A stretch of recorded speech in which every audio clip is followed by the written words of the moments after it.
আসসালামু আলাইকুম। সবাই কেমন আছেন? আশা করি সবাই ভালো আছেন। আলহামদুলিল্লাহ, অনেকদিন পর বাইক নিয়ে বেরোলাম সকাল সকাল। কারণ আমি বলেছিলাম না যে জেঠু ফোন দিয়েছে গাড়ি নেওয়ার জন্য। তো জ্যাঠা মশাইয়ের বাড়িতে আসলাম, এসে একটু খানা পিনা করলাম, ঘুরলাম ফিরলাম, এখন বাড়ির দিকে রওনা হয়েছি। জ্যাঠা মশাই এলাকাটা না অনেক সুন্দর, বুঝলেন? চারিদিকে গাছগাছালি, গ্রামের প্রাকৃতিক পরিবেশ। আমাদের ওখানেও আছে, তবে এতটা নয়। রাস্তাঘাট চলছি, কি সুন্দর ফাঁকা, গাড়ি ঘোড়া কম, মানুষজন কম। এই যে পুকুর, এখানে সব মাছ চাষ করে। এ মাই গড, আসতে যা, না মানুষ হবে না, বুঝলি? এমনিতে দেখি দেশে যে শুরু হয়েছে শুধু অ্যাক্সিডেন্ট আর অ্যাক্সিডেন্ট, সাবধানে চালাস, বুঝলি? কারণ এই সংকটের সময় যে হসপিটালে থাকা খুব বেকার হয়ে যাবে। এ ক্যা হুয়া?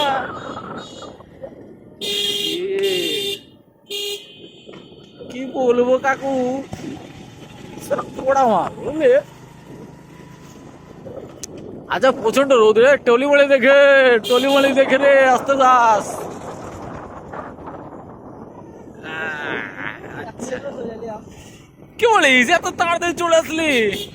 পুকুরে মাছ চাষ করে সবাই এখানে, বিশেষ করে তেলাপিয়া, জাপানি, পুডিকাপ, এগুলো চাষ হয়।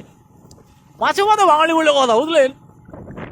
একবেলা যদি আপনি গোস্ত না খান কোনো সমস্যা নেই, তবু মাছ খেতেই হবে। মাছে মাথা বাঙালি। রাস্তার মাঝখানে সবাই ছাগল, এই দেখুন গরু। বলেছিলাম না, এখানে রাস্তাঘাটে যে যা মন চায় তাই করছে, ঘষে লেগেছে। এই মোড়ক ঘষে মজে দিয়ে ভরে রাখে, দেখেন গোবর। এ কাকিমাদের বলে কোনো লাভ নেই, বুঝলেন? এই জায়গায় জায়গায় গোবর লেবে রাখে, আর গাড়ি ঘোড়া চালাতে গেলে অ্যাক্সিডেন্ট হয়ে যায়। একবার কি হয়েছে জানেন? আমি গাড়ির স্পিড হয়তো 30-35 ছিল, আমি রাস্তাতে রওনা হয়েছি, টাক টাক আস্তে আস্তে আস্তে, হারামজাদা গাড়ি কিন্তু আস্তে। এ সালাদের তো কোনো চিন্তা নেই, বুঝলে? মেরে দিয়ে চলে যাবে, মাঝখানতে আমরাই পড়ে থাকবো। গোবর নিয়ে রাস্তায় লেগে যাবে। আমি ব্রেক করেছি আর ব্রেক মারে না, উল্টে স্লিপ খেয়ে অনেক দূরে গিয়ে পড়লাম। আল্লাহ বাঁচিয়েছিল, কিছু হয়নি, উপর আল্লাহর শুক্রিয়া। এই জন্য আমরা গোবর দেখে রাস্তায় খুব রাগ হয় প্রচন্ড।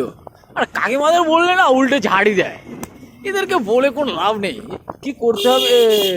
স্পিড ব্রেকার দেখে যাস।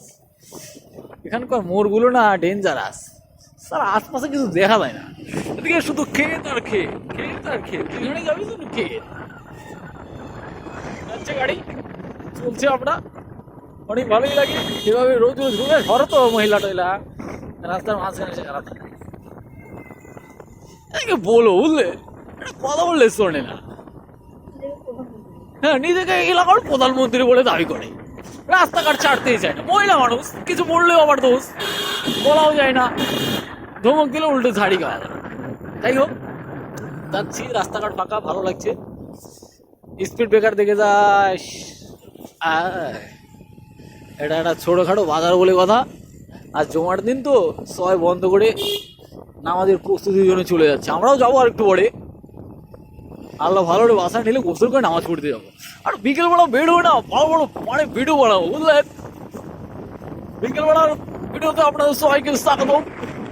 সামনে ভিডিওতে আবার দেখা হবে। ভালো থাকবেন, সুস্থ থাকবেন, আশপাশের পরিবেশকে সুস্থ রাখুন, পরিবেশকে ভালো রাখুন।